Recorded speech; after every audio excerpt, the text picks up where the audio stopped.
A conquista do Mediterrâneo. A sociedade romana levou séculos para se expandir e apresentar um contorno mais ou menos definido.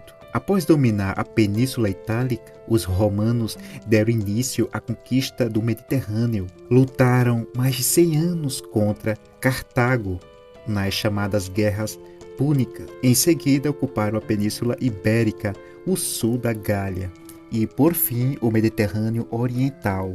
Com o tempo, os territórios ocupados eram transformados em províncias e pagavam impostos ao governo de Roma. Os bens saqueados nas guerras eram incorporados ao Estado. Com as conquistas, o exército romano tornou-se imbatível, uma verdadeira máquina de guerra. O domínio da Península Itálica. Os romanos levaram mais de 230 anos para conquistar a Península Itálica. As primeiras guerras tiveram caráter essencialmente defensivo. Os povos vizinhos atacavam o território romano, atraídos pelo solo fértil da região. As cidades latinas aliadas de Roma, nesse período, foram anexadas em 338 a.C. Em 395 a.C., os romanos conquistaram a cidade etrusca de Veios e anexaram a Etrúria Meridional. Uma invasão de gauleses interrompeu a expansão e foi seguida por revoltas de povos latinos, que os romanos, afinal, submeteram em 335 a.C.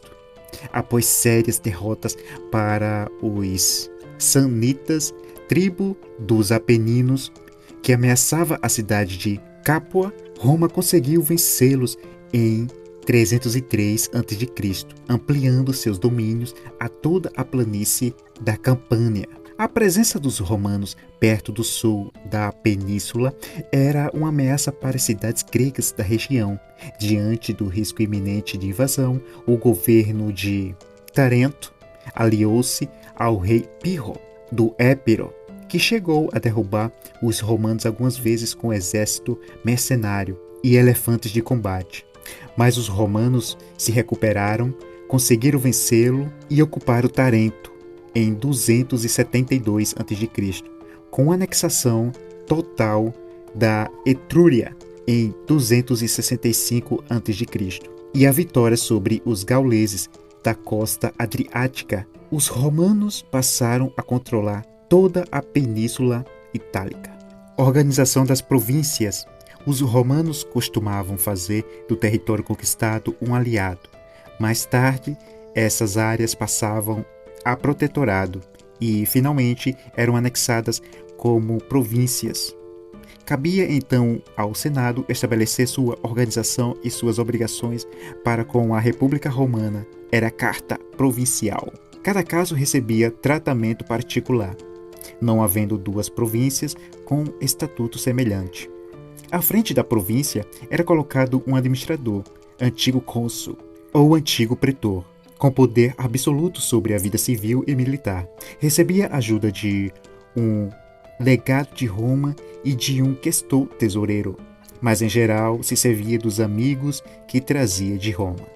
Os bens confiscados tornavam-se propriedade do povo romano. A província, em sinal de submissão, ainda pagava um tributo, ora um dízimo proporcional às colheitas, ora uma importância em dinheiro. O Estado não tinha organização para recolher impostos, tarefa exercida pelos banqueiros, os publicanos.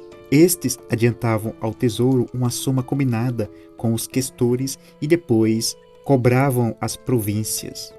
Conseguiam grandes lucros. Era comum os governadores e os publicanos fazerem acordos para cobrar ainda mais impostos da população. Os tribunais de Roma, que julgavam esses casos, às vezes castigavam severamente os publicanos, mas em geral nada fazia contra os governadores, pois tanto os juízes como os governadores eram escolhidos dentre os membros do Senado.